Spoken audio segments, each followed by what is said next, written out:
Teuku Muhammad Hasan lahir di Sigli, Aceh pada 4 April 1906. Ia merupakan gubernur Sumatera yang pertama dengan masa jabatan dari tahun 1945 hingga 1948. Ia juga pernah menduduki Menteri Pendidikan dan Kebudayaan dalam Kabinet Darurat Republik Indonesia ketika terjadinya agresi militer Belanda kedua pada tahun 1948 hingga 1949. Teuku Muhammad Hasan merupakan anak dari Teuku Bintara Pinung Ibrahim yang merupakan seorang ule balang atau bangsawan yang menguasai satu wilayah tertentu di Aceh. Sedangkan ibunya bernama Cut Manya. Pada mulanya ia diberi nama Teuku Sarung, namun karena sering sakit-sakitan, namanya diganti menjadi Teuku Muhammad Hasan. Saat kecil ia bersekolah di Volkschool atau sekolah rakyat di Lampu Saka pada tahun 1914 hingga 1918. Tamat dari sekolah rakyat, ia melanjutkan pendidikan ke ILS yang setara sekolah menengah dan menggunakan bahasa Belanda. Setamat dari sana, ia lalu masuk ke Koningen Wilhelmina School di Batavia dan setelahnya ia masuk ke Sekolah Tinggi Hukum. Pada tahun 1931 saat berusia 25 tahun, ia pergi ke Belanda dan bersekolah di Universitas Leiden dengan tetap mengambil jurusan hukum. Sejak muda, ia memang tertarik untuk mempelajari hukum karena menurutnya ilmu tentang hukum akan sangat berguna dalam upaya mewujudkan kemerdekaan dibandingkan studi lain seperti sastra. Dalam masa menuntut ilmu di Belanda, ia aktif dalam Perhimpunan Indonesia, sebuah wadah organisasi pelajar Indonesia di Belanda yang digawangi oleh beberapa tokoh pergerakan nasional seperti Muhammad Hatta, Ali Sastromijoyo, Nasir Datuk Pamunjak, dan tokoh-tokoh yang lain.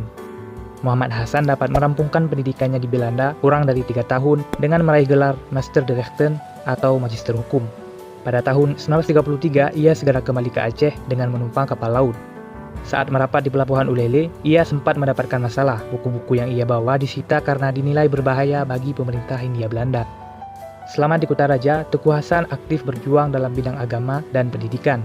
Ia bergabung dalam organisasi Muhammadiyah Aceh, mempelopori berdirinya 8 cabang Muhammadiyah di wilayah Aceh, membentuk organisasi Aisyah atau sayap untuk perempuan, dan Hizbul Watan untuk anak-anak muda. Ia juga terlibat dalam pendirian beberapa sekolah Muhammadiyah yang ada di Aceh. Dalam dunia pendidikan, ia mempelopori berdirinya Aceh Studi Fund atau Dana Pelajar Aceh. Organisasi ini bertujuan untuk membantu anak-anak Aceh yang cerdas, namun tidak mampu bersekolah.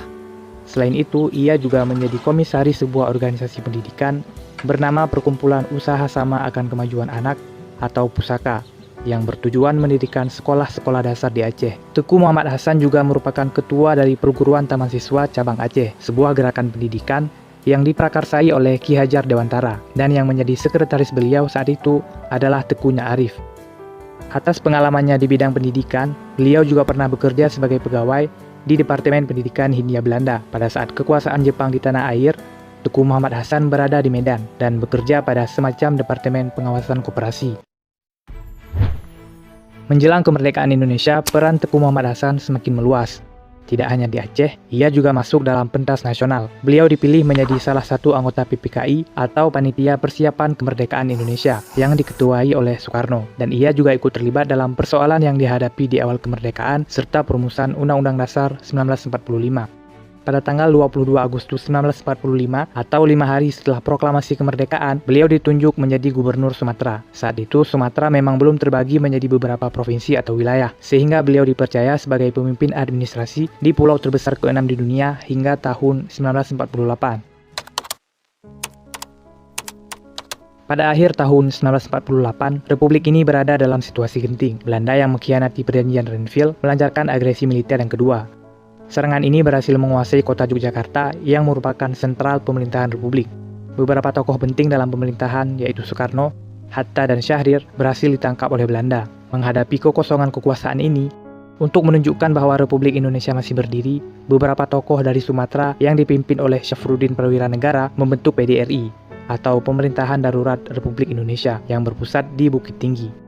Dalam kabinet darurat ini, Teuku Muhammad Hasan menjabat sebagai wakil presiden, merangkap sebagai Menteri Dalam Negeri, Menteri Pendidikan dan Kebudayaan, dan Menteri Agama.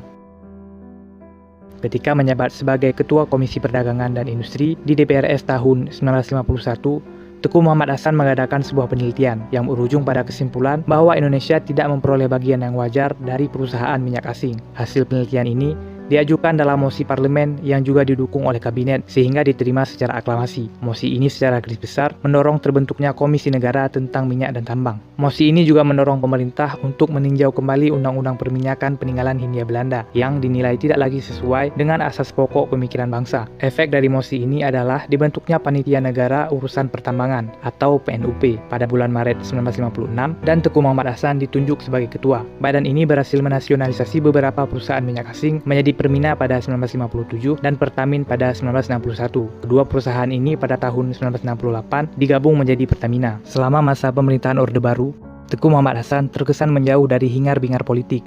Beliau kembali ke Aceh dan fokus kembali dalam dunia pendidikan dengan merintis pendirian Universitas Rami Mekah pada tahun 1984. Teuku Muhammad Hasan dianugerahi usia yang panjang. Setelah melewati masa kolonial Belanda dan Jepang, era awal kemerdekaan, Orde Lama dan Orde Baru, beliau tutup usia pada 21 September 1997. Melalui SK Presiden nomor 85 tahun 2006, Teuku Muhammad Hasan dinobatkan sebagai pahlawan nasional.